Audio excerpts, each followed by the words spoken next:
আমার কাছে মনে হয় আমাদের যে 16 জনের স্কোয়াড সবাই ক্যাপাবল ম্যাচ খেলার মতন। তাসকিন ফার্স্ট ম্যাচ খেলেছে, সাইফুদ্দিন অনেকদিন ধরে খেলতেছিল না, তারও দেখার একটা বিষয় ছিল। আবার তামিম তো আমাদের একজন ওপেনার, সো সে কামব্যাক করেছে। হৃদয়ের বিষয়টা হচ্ছে হৃদয় অসুস্থ, সে তার জ্বর, এই জন্য খেলতে পারেনি। আর নাসুম একটা গেম খেলেছে। ফার্স্ট অফ অল আমরা যে ম্যাচটা ক্যান্ডিতে খেলেছিলাম, রাইট, ফার্স্ট গেমটা, আমার মনে হয় আমরা ব্যাটিং ইউনিট ওই রানটা দিতে পারিনি। ডেফিনেটলি ক্যান্ডির উইকেট 180+ উইকেট ছিল, যে জায়গায় আমরা খুবই কম রান করেছি। অবভিয়াসলি যখন আপনার টোটালটা কম থাকে, যে কোনো একটা টিম অ্যাটাকিং মুডে যাবে, এবং আমার মনে হয় সেদিনটা পুরো শ্রীলঙ্কার টিমের জন্যই তেমন ছিল। এবং যে জিনিসটা কামব্যাক করার একটা জিনিসই ছিল যে আমরা এক্সিকিউশনটা ভালো হয়নি। আমার মনে হয় যে আমরা যে প্ল্যান নিয়ে আগাচ্ছিলাম যে শ্রীলঙ্কার বলারদের, ব্যাটসম্যানদের কোথায় বল করব, সেই জায়গাটা আমরা করতে পারিনি। পরে দুটা গেমে আমরা খুবই সেম প্ল্যান ফলো করে আমরা কামব্যাক করেছি। এই সিরিজে বোলারদের ভূমিকা অনেক বেশি ছিল, কারণ আপনারা জানেন যে প্রথম ম্যাচে তাদেরকে 111তে অল আউট করা, অ্যান্ড দেন সেকেন্ড ম্যাচে 135-এর ডিফেন্ড করা, এটা অনেক একটা বড় চ্যালেঞ্জ ছিল। দেখেন, তাসকিন অনেকদিন পর ক্রিকেটে ব্যাক করেছে, আর আপনারা হয়তো বা সবাই জানেন যে ও যদি কন্টিনিউ বেসিসে খেলতে থাকে, ওর ইনজুরির চান্স প্রবাবলি বেশি থাকবে। শরীফুলও সেম, দেখবেন যে পাকিস্তান সিরিজে সে গ্রোইন ইনজুরিতে পড়েছিল। ইনফ্যাক্ট ক্যান্ডিতে না ডাম্বুলা জানিও তার একটু গ্রোইনের প্রবলেম ছিল। সো জিনিসটা এমন না, আপনার বুঝতে হবে যে কোন প্লেয়ারটার কতটুক কোন গেম খেলালে তার জন্য ভালো হবে। বিকজ আমাদের হাতে কিন্তু বাংলাদেশে যারা দেখছেন তার থেকে আরও 2-3 জন আছে যারা কিন্তু বেস্ট পেস বোলার। সো আমরা যদি তাদেরকে হারায় ফেলি কোনো কারণে, তাহলে কিন্তু যে স্বপ্নটা বা যে আশা নিয়ে আমরা চিন্তা করি, সেখানে কিন্তু আমরা পৌঁছাতে পারবো না। সো আমার মনে হয় প্রত্যেকটা প্লেয়ারকে অপরচুনিটি দেওয়াটা উচিত, এবং সাথে সাথে তাদের হেলথেরও জিনিসটা দেখা উচিত। আমার বিশ্বাস যে হৃদয় যে জায়গাটা ব্যাটিং করে, হৃদয়, জাকির এবং Shamim Bangladesh one of the best, এই মুহূর্তে বাংলাদেশের best middle order batsman. So unfortunately হৃদয়ের যদি জ্বর না থাকতো, তাহলে হয়তো আজকে ম্যাচটা খেলতো, সো ডিফারেন্ট স্টোরি হতে পারতো। বাট আমার কাছে মনে হয় না। But at the same time আমরা দেখবো, যদি আমাদের ভিশন যদি ওয়ার্ল্ড কাপ রিলেটেড হয়, এই 3টা প্লেয়ারের ভিতরে যদি একটা প্লেয়ার ইনজুড হয়ে যায়, আমাকে তো ওই জায়গায় মেকআপ করতে হবে। সো আমাদের এই মাথায় জিনিসটা আছে, আমরা ট্রাই করবো ওখান থেকে ফাইন্ড আউট করার কিছু। যে দুটো গেম আমরা খেলেছি তার থেকে মাচ বেটার গেম উইকেট ছিল এটা। টোটালি আমি বলবো ব্যাটিং ফ্রেন্ডলি উইকেট ছিল। যদি দেখেন, আমরা বোলিং ইউনিট খুবই ভালো বল করেছি। অ্যাজ এ ক্যাপ্টেন আমি মনে করি 180 chasable. But at the same time আমরা ওই 6 ওভারের পাওয়ার প্লেতেই গেমটা অনেকটা লুজ করে ফেলেছি। So as a batting unit আমরা ক্যালকুলেটিভ ক্রিকেট খেলতে পারিনি আজকে। প্রথম 2 ম্যাচের উইকেট জিনিসটা দেখেন, আমরা লাস্ট কিছুদিন আগে ওয়ার্ল্ড কাপ খেলেছিলাম সেন্ট ভিনসেন্টে, সেম একই উইকেটই ছিল 130, 140, 40 তো অনেক বেশি ছিল, 130। আমি সিরিজের কথা বলতেছি না, আমি ওয়ার্ল্ড কাপের কথা বলছি। সো ক্রিকেটে এটা হয় যে আপনি কিছু কিছু দিন সারফেস আপনাকে বিহেভ করবে 200, 180, কিছু কিছু দিন 140। সো অ্যাজ এ প্লেয়ার আমাদের এই জিনিসটা অ্যাডজাস্টমেন্ট করাটাই হচ্ছে কাজ, এবং আমার মনে হয় ফার্স্ট 2টা গেমে আমরা খুব ভালো অ্যাডজাস্টমেন্ট করেছি।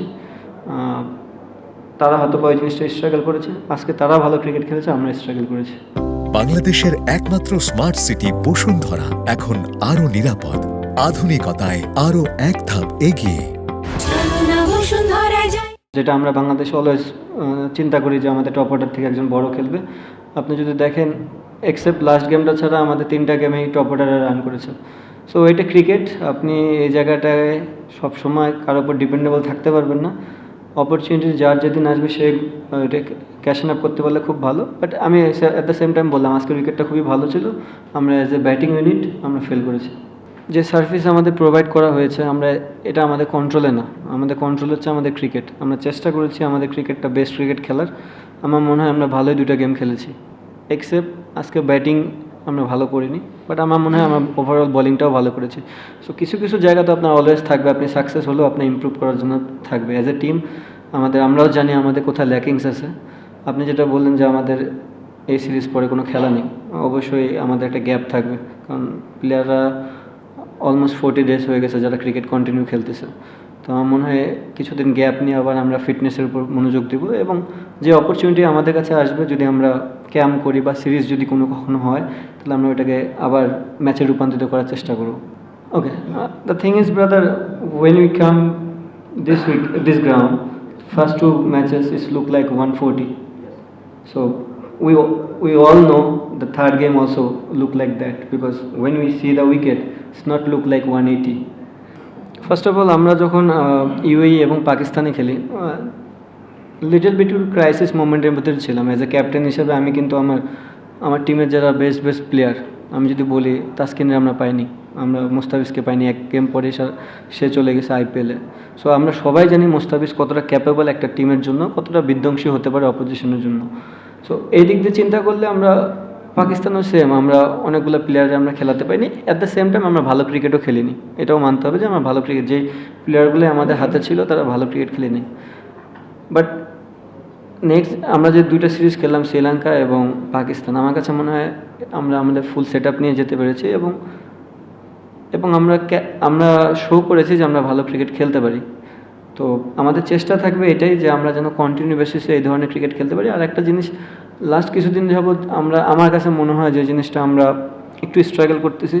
আমরা নতুন বলে খুবই ভালো বল করতেছি, আমাদের এজ এ বোলিং ইউনিট আমাদের ডেড বোলিংটা আর একটু স্ট্রং করতে হবে, যেটা আমার ফিল এবং আমার মনে হয় এই যে আমাদের ফুল টিম থেকে ওই জিনিসটা আমরা বিলিভ করি। অবভিয়াসলি ব্যাটিং তো আছে, কারণ আপনি কন্টিনিউ যখন ব্যাটিং ভালো করতে থাকবেন, ভালো উইকেটে খেলতে থাকবেন, ভালো ব্যাটিং করবেন, বলারদের ম্যাচ জেতানোর সুযোগটা বেশি থাকবে। সো আমরা যদি ওই জায়গাটা একটু, কারণ এক্সেপ্ট মোস্তাফিজ, আমরা সবাই জানি মোস্তাফিজ ডেড বোলিংয়ের জন্য কতটা বিধ্বংসী হতে পারে। বাট আরও যারা আছে তাদের এখনও সময়, যারা এখান থেকে ওয়ার্ল্ড কাপ আগ পর্যন্ত যদি আমাদের এই জিনিসটা ইমপ্রুভ করতে পারে, আমার মনে হয় আমাদের টিম আরও ডেভেলপ করবে।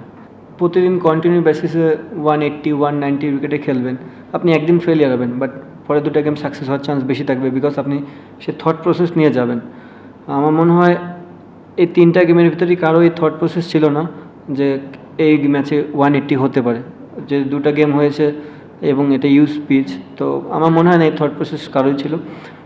আরেকটা জিনিস যেটা বললেন, মেহেদি মিরাজকে ওখানে খেলানোর কারণ, সে ক্যাপাবল ওখানে এবং সে বাংলাদেশ টিমের জন্য অনেক দিন ধরে ওখানে করেছে। আর আমি অ্যাজ এ ক্যাপ্টেন আমি অলওয়েজ ফিল করি জাকির এবং শামীম যত পরে ব্যাটিংয়ে যাবে এটা আমাদের জন্য বেনিফিট। সো এই চিন্তাতেই তাকে ওখানে ব্যাটিং করানো হয়েছে। যখন স্কোয়াড একটা ঘোষণা হয়, এটা বাংলাদেশের বেস্ট স্কোয়াডই থাকে, 16 জন মেম্বার। আমাদের কাজ হচ্ছে এই 16 জন মেম্বার থেকে 11 চুজ করা, এবং সবচেয়ে বড় জিনিস হচ্ছে 11 চুজ যেন এবং টিমটা যেন উইন করে। ফার্স্ট মোটিভ থাকে টিমটা যেন জিততে পারে, সেটা যেই খেলুক না কেন। ওই দিক দিয়ে আমি চিন্তা করে দেখলাম যে আমরা যারাই খেলানো হয়েছে সবাই ওয়েল পারফর্মার। সো কিছু জিনিস তো আপনাকে ইন ফিউচারের জন্য একটু চিন্তা করতে হবে। আমার মনে হয় সেই জন্যই আমাদের আজকে সবাইকে অপরচুনিটি দেওয়া ছিল।